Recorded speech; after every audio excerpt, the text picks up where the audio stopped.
2023 का जब हम ओपिनियन पोल बता रहे हैं तो आपको अंचल वाइज समझाएंगे कि एक सीट का सियासीकरण हम समझाएंगे कि किस तरह से इस बार का मतदाता सोचता है। और सबसे पहले बघेलखंड जो है बहुत महत्वपूर्ण रीजन है, तय करता है किसकी सरकार बनेगी और वहीं से शुरू कर रहे हैं। आंकड़े बताइए प्रेरणा। बघेलखंड में 17-19 कांग्रेस का ये आंकड़ा निकलकर सामने आ रहा है, यानी कि इतनी सीटें ऐसी हो सकती हैं जो कि कांग्रेस के पाले में जाएंगी। देखिए 25 सीटें हैं वहां पर और 17 से लेकर 19 के बीच जो सीटें हैं वो कांग्रेस के पाले में जा सकती हैं और कांग्रेस को यहां से इतनी जीत मिल सकती है। देखिए भारतीय जनता पार्टी को इस खंड में नुकसान हो सकता है क्योंकि महज 6 से 8 सीट ऐसी हैं जो कि भारतीय जनता पार्टी के हिस्से में जाती हुई नजर आ रही हैं। जी बिल्कुल, और बघेलखंड से इसकी शुरुआत हमने की जहां जो आंकड़े बताए 25 सीटों में 6 से 8 जो है वो भारतीय जनता पार्टी के पास सिमट रही हैं। अगर कांग्रेस की बात की जाए तो यहां कम से कम बघेलखंड में प्रेरणा बढ़त जो है कांग्रेस बनाती नजर आ रही है। मध्य प्रदेश में बुंदेलखंड सियासत का बहुत बड़ा और बहुत महत्वपूर्ण केंद्र है।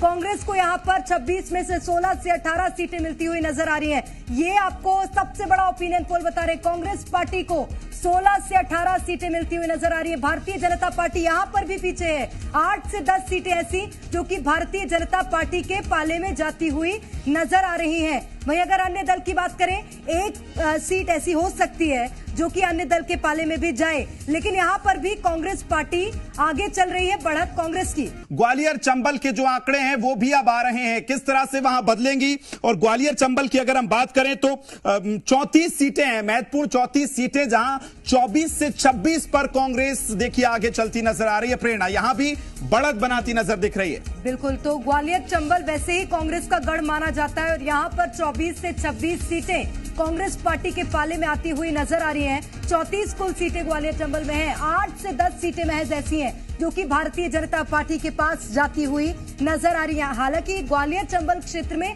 अन्य दल का भी वहां पर इन्वॉल्वमेंट देखने को मिलता है। एक सीट ऐसी है जो कि अन्य दल के पास जाती हुई नजर आ रही है। वैसे ही ग्वालियर चंबल की अगर बात कर ले, बसपा वहां पर एक सीट पर काबिज है ग्वालियर चंबल में और 34 में से 17 सीटें ऐसी हैं जहां पर कांग्रेस अभी हाल में है और 16 सीटें ऐसी जो कि भारतीय जनता पार्टी के पास है। लेकिन हमारा ओपिनियन पोल कह रहा है कांग्रेस पार्टी के पास 24 से 26 सीटें ग्वालियर चंबल क्षेत्र में जाती हुई नजर आ सकती हैं। वोट परसेंट की बात करें, 49% वोट परसेंट कांग्रेस पार्टी का हो सकता है। यहां पर ये वोट शेयर की हम बात कर रहे हैं, प्रतिशत के माध्यम से बता रहे हैं आपको, 42% ऐसे वोट हो सकते हैं जो कि भारतीय जनता पार्टी के पास होंगे।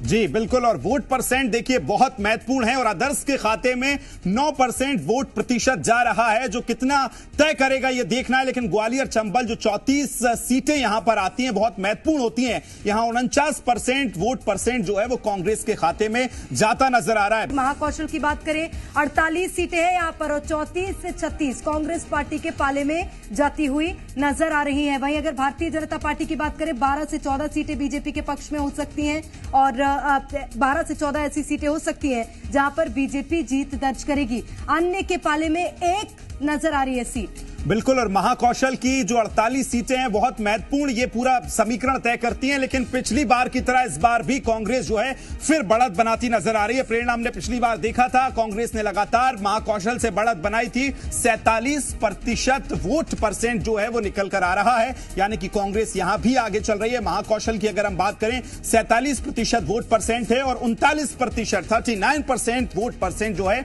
बीजेपी के खाते में जाता नजर आ रहा है। अदर्स 14% है, यह भी एक महत्वपूर्ण है, यानी कि 14% अदर्स के खाते में जाता हुआ नजर आ रहा है। निमाड़ अंचल मध्य प्रदेश का क्या कह रहा है वो जान लेते हैं। देखिए निमाड़ में 18 सीटें हैं और कांग्रेस के पाले में 12 से 14 सीटें आती हुई यहां पर नजर आ रही हैं। भारतीय जनता पार्टी को यहां पर नुकसान होता हुआ 4 से 6 सीटें ऐसी जो कि बीजेपी के हिस्से में जाती हुई नजर आ रही है। वहीं अन्य दल को एक सीट मिल सकती है। तो ये निमाड़ अंचल की बात करें, मालवा निमाड़ दोनों अंचलों को अगर मिला दिया जाए, यहां पर कांग्रेस पार्टी आगे आती हुई नजर आ रही है। निमाड़ की 18 सीटों में से 48% कांग्रेस ने यहां बढ़त बनाई है। देखिए 48% और 40% जो है बीजेपी के खाते में जाता नजर आ रहा है, यानी कि मालवा के बाद निमाड़ की बात करें तो बीजेपी यहां पे चढ़ती नजर आई है। 12 सीटें जो है 12% वोट परसेंट जो है वो अदर्स के खाते में जाता नजर आ रहा है। यानी वोट परसेंट के लिहाज से देखें ये बड़ा महत्वपूर्ण होता है, क्योंकि पिछली बार वोट प्रतिशत का बड़ा जिक्र पिछले चुनावों में देखने को मिला था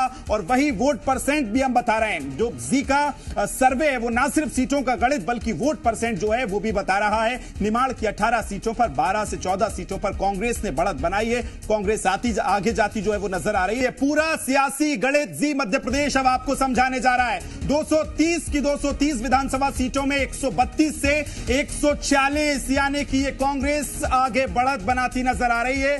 बीजेपी 84 से लेकर 98 सीटों पर न सिमटती नजर आ रही है। यानी कि इस लिहाज से कांग्रेस आगे है। जो दावा कांग्रेस कर रही थी वो यहां उनके लिए चेहरों पर मुस्कान लाने वाली ये खबर जो आंकड़े निकल कर आ रहे हैं। आदर्श के खाते में इस बार 0 से 5 सीटें जो है वो जाने वाली हैं। यानी कि मध्य प्रदेश का सबसे पहले जो सर्वे है वो आपको बता रहे हैं। और ये मध्य प्रदेश 2023 के विधानसभा चुनावों का गणित आपकी टेलीविजन स्क्रीन पर जी मध्य प्रदेश छत्तीसगढ़ सबसे पहले बता रहा है किस तरह से कांग्रेस जो है 132 से 146 सीटों पर सबसे आगे चल रही है। 46% वोट परसेंट कांग्रेस के खाते में जा रहा है, यानी कि आधे से कुल 4% कम है। और बीजेपी की बात की जाए तो वो 43% आदर्श के खाते में 11% वोट परसेंट नजर आ रहा है। यानी कि इस लिहाज से प्रेरणा कांग्रेस बहुत आगे नजर आ रही है सीटों में।